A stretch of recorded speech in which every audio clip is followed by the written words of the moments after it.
tarde, bom dia, boa tarde, boa noite, galera. Meu nome é Alfredo Nemesis, eu sou um dos narradores da comunidade Belém Noturno.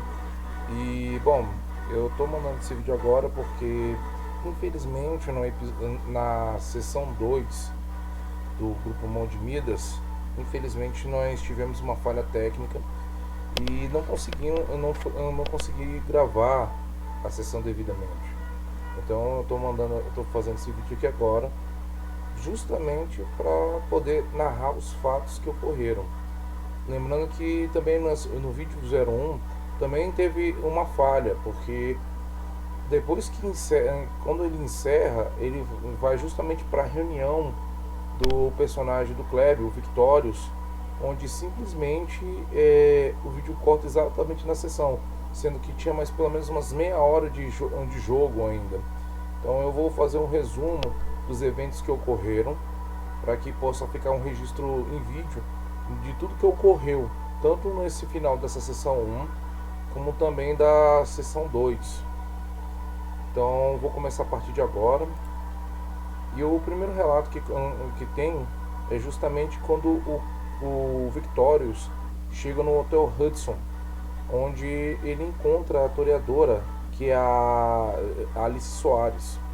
Vou mandar aqui a imagem para vocês. Aguenta firme, mas a gente vai falar aqui, pessoal. Mas a princípio a reunião estava começou com o Victorious chegando, onde ele foi conversar com a Alice. Essa personagem é uma toreadora que se veste de uma forma bastante elegante. Ela estava com um vestido negro e, a princípio, ela mostra que, além de ser bela, parece que a beleza dela parece ter um ar sobrenatural, um ar sensual. É algo diferente de ser algo natural. Parece que é algo que atrai, que serve justamente para atrair suas vítimas. E nesse momento, o Victorious tem um primeiro contato com ela, que se apresenta como uma representante do Principado do Rio de Janeiro. Ela explica pro Victorious que a forma como está sendo conduzido as coisas na Camarilla de Belém e como ele está fazendo pode ser um problema. Ela fala com ele, explica que o Principado do Rio de Janeiro tem interesses que o Vargas se mantenha, mas que eles também não ignoram o fato de que Victorious tem sua utilidade. Então é proposto que, se ele ceder a colaborar com o Principado do Rio de Janeiro, ele poderia colher os frutos disso. No entanto, ele teria que se retratar formalmente com o Vargas para que evite problemas. Victorious pegou e não aceitou a proposta. Ele disse que ia pensar sobre a situação. E nisso ele pegou. Vale lembrar que nessa conversa não foi apenas uma conversa, mas também foi um jogo de sedução. Tanto Alice quanto o Victorious tinham interesse em que ambas as partes. Então foi um belo show de sedução, uma batalha social bem interessante. Depois que tudo isso ocorreu, e vale lembrar que ninguém ganhou nesse combate, como disse, Victorious disse que ia pensar a respeito de tudo isso. Ele apresentou o Plínio e apresentou a Ellie para Alice. Ou seja, quase que foi uma reunião de toreadores ali no Hudson. Enquanto isso estava ocorrendo, o Ezequiel ia de encontro com o contato dele, o De Paula, encontrando o porto onde houve a explosão que supostamente o rato teria feito.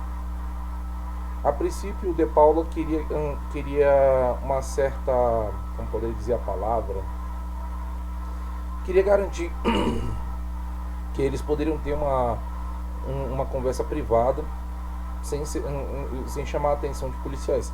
Vale lembrar que o Eric não é mais membro da polícia. Isso pode chamar a atenção, pode ser um problema para ele. Eric, sabendo que estaria naquele local, o porto, onde houve a explosão, ele decide seguir com o colega dele, que é justamente o Joden, o Nosferatu, no intuito de pegar, no intuito de ele conseguir ter uma cobertura. A ideia é que o Joden ficasse ofuscado e que ele conseguisse conseguisse alertar o Eric de possíveis ameaças. Nessa conversa com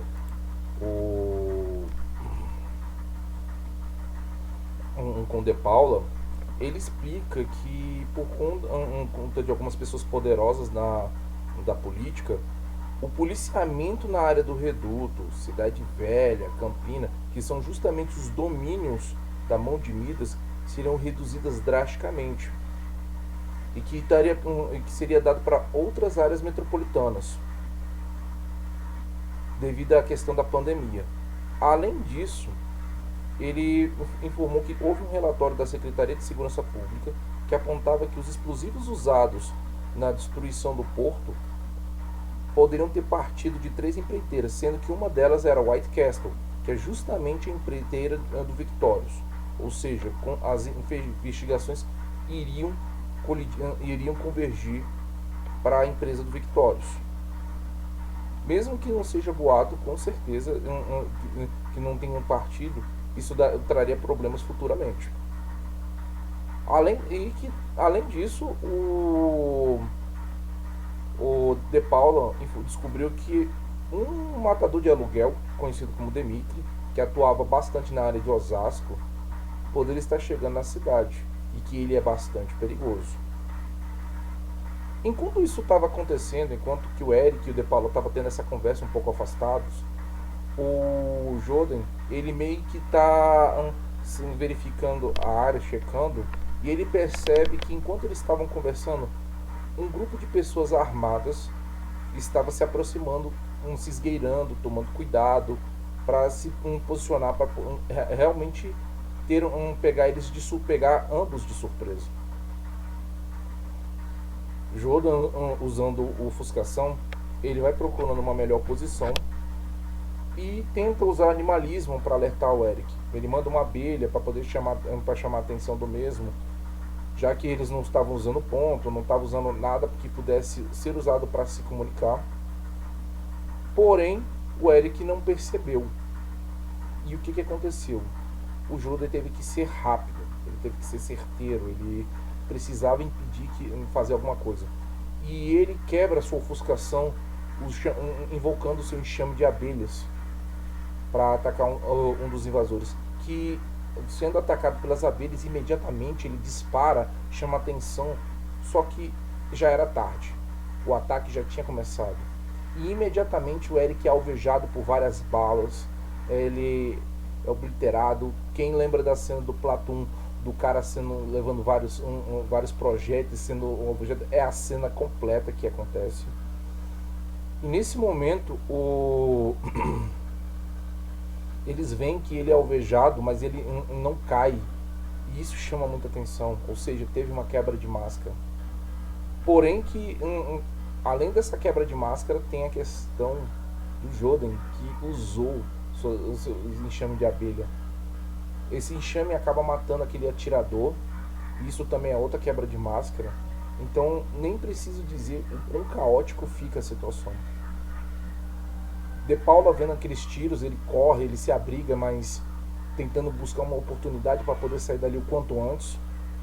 E o pessoal começa a trocar tiroteio. O Eric atirando, os atiradores vendo aquilo, vendo que as balas não bastavam, começam a abrir fogo também. O combate ele toma proporções bíblicas, virando um verdadeiro filme de Hollywood. Então o grupo, o trio melhor dizendo, tem que tomar uma decisão, pois com certeza viria mais pessoas, mais atiradores estariam chegando no local. Nisso, com os gritos frenéticos dos atiradores, Jordan escuta que tinha mais gente vindo, que o Eric não ia escapar com vida dali. E nisso ele entra num estado paranoico. Ele quer sair dali o quanto antes. E nesse momento, De Paula,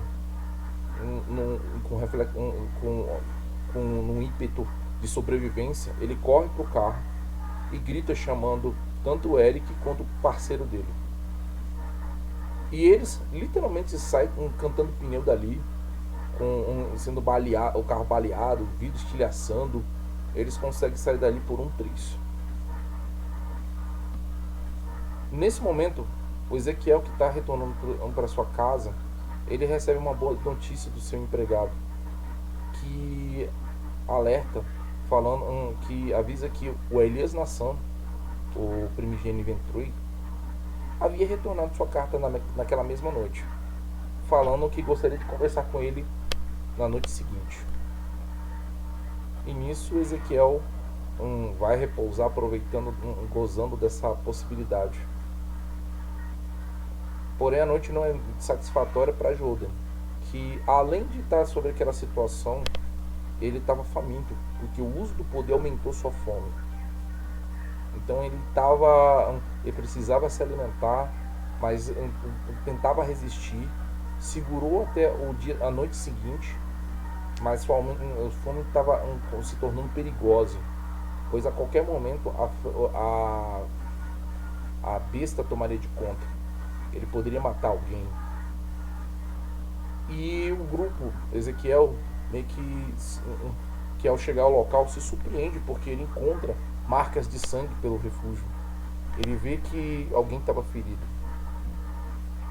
Ele meio que vê que vai seguindo as marcas e ele encontra o Eric na cama dele, ferido, cheio de furos de bala, fazendo uma bela de uma sujeira.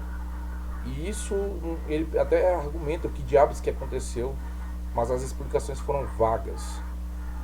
Além do fato dele ver que o Jordan está implorando por ajuda, pedindo por comida, falando de forma caótica, temendo pelo pior. Ezequiel conduz o Jordan para a cela do refúgio deles. E enquanto isso está acontecendo, o Victório está acordando com essa bagunça.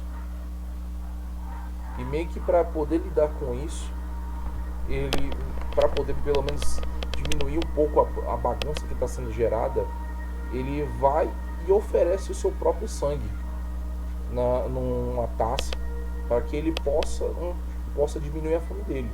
Lembrando, o Jordan já tinha bebido sangue na noite anterior, então já é o segundo passo do laço de sangue com Victorious. Enquanto isso estava acontecendo, o Eric desperta, se cura um pouco. Ele estava muito ferido, mas não se curou completamente.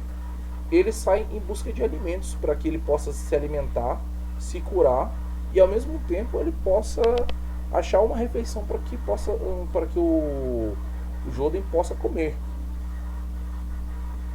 Na sua busca, ele encontra um batedor de carteira próximo da área dos sucubos, onde ele rende o garoto com uma arma, se alimenta dele.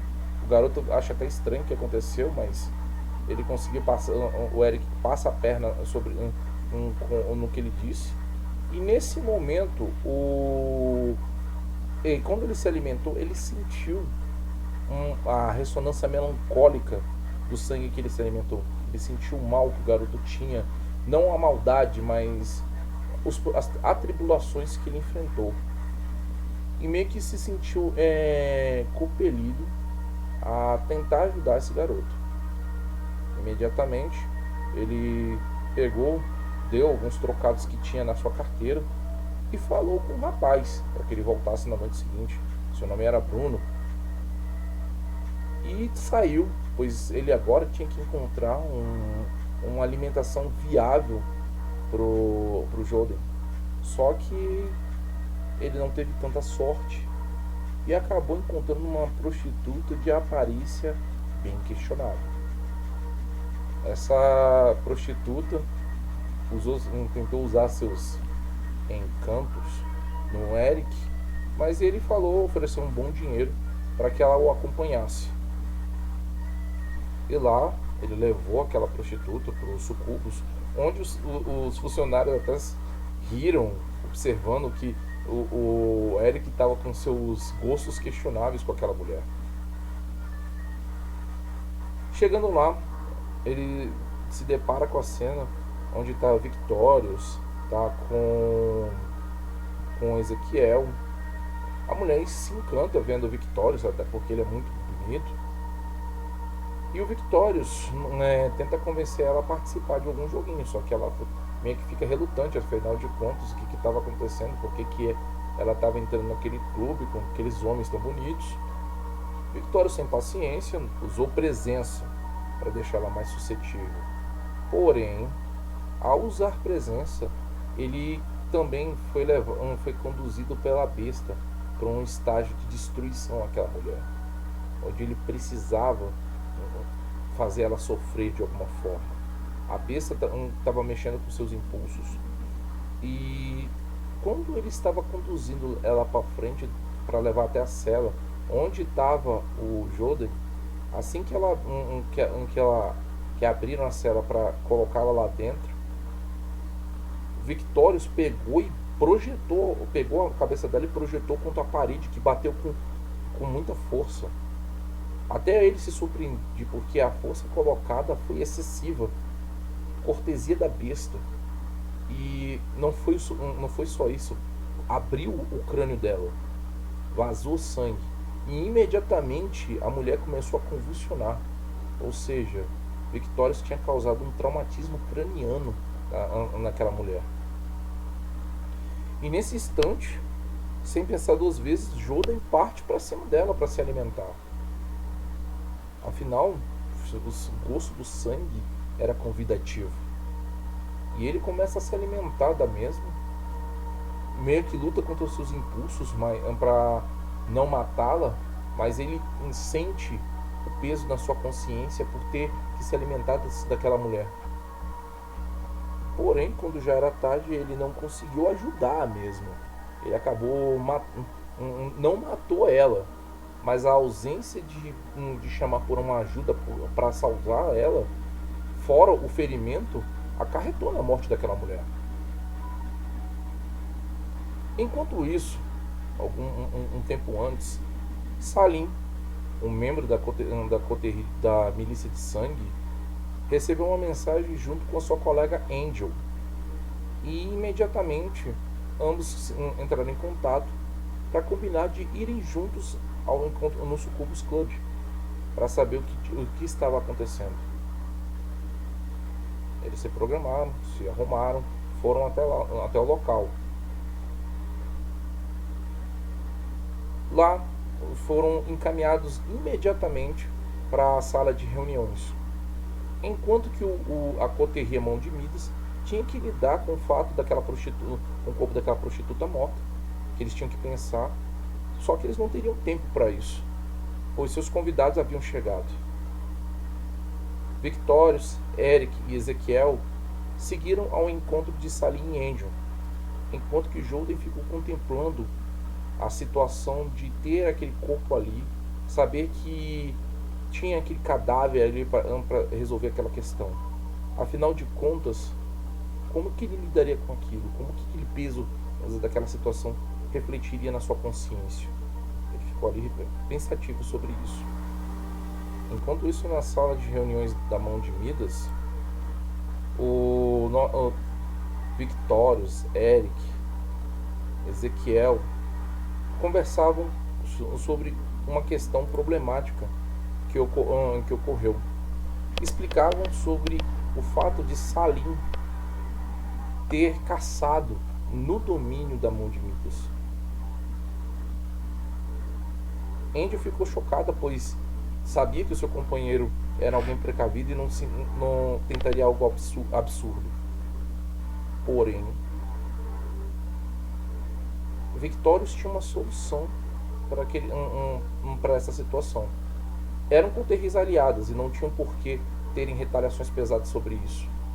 Então ele sugeriu uma assistência da coterri, ou pelo menos de Salim, para acabar com o problema da coterri, que era justamente o traficante playboy. E ofereceu uma margem de lucro de 20% sobre o que eles conseguissem do playboy, como uma forma de pagamento, já que Angel não tinha cometido nenhum erro. Salim assumiu a sua responsabilidade, dizendo que faria isso sozinho e que isso não deveria respingar sobre Angel. Porém, a La Sombra mostrou lealdade com o companheiro e disse que ele não deixaria ele sozinho na mão fazendo isso. Porém, falou que poderia aumentar um pouco essa porcentagem. E numa negociação com Victorious, se fechou em 25%. Salim disse que conseguiria eliminar o Playboy de maneira efetiva, sem precisar chamar muita atenção. Só precisava da foto e das informações adequadas para cuidar do mesmo. Nisso, Eric e Victorious falam que a situação não poderia ser apenas só matar o Playboy. Tinha que ter um ataque sincronizado contra as bocas de fumo do mesmo. Tinha que desmantelar a organização dele. O Bruhá, Eric, ele ficou bastante animado ao saber sobre o histórico militar de Angel, onde realmente ele viu que poderia lutar com um antigo irmão de armas. A reunião parece que estava indo bem, até que aquele momento chega um dos funcionários da equipe de segurança de Victorious e informa que tem alguma coisa ocorrendo na frente da boate. A reunião é interrompida e nesse momento o que ocorre? Eles encontram o carro do Ezequiel Sankt, em chamas. E no que o carro estava em chamas, havia algo escrito próximo ao carro. Estava escrito Mão de Midas. E assim se encerrou a sessão número 2 da coterri Mão de Midas. Eu sei, galera, desculpa mesmo pela falha técnica. Eu espero que isso possa sanar um pouco a vontade de vocês. E vamos torcer que nas próximas sessões a gente consiga realmente fazer algo a respeito. A gente está trabalhando para isso e informar que vai demorar um pouco para sair o próximo vídeo. Mas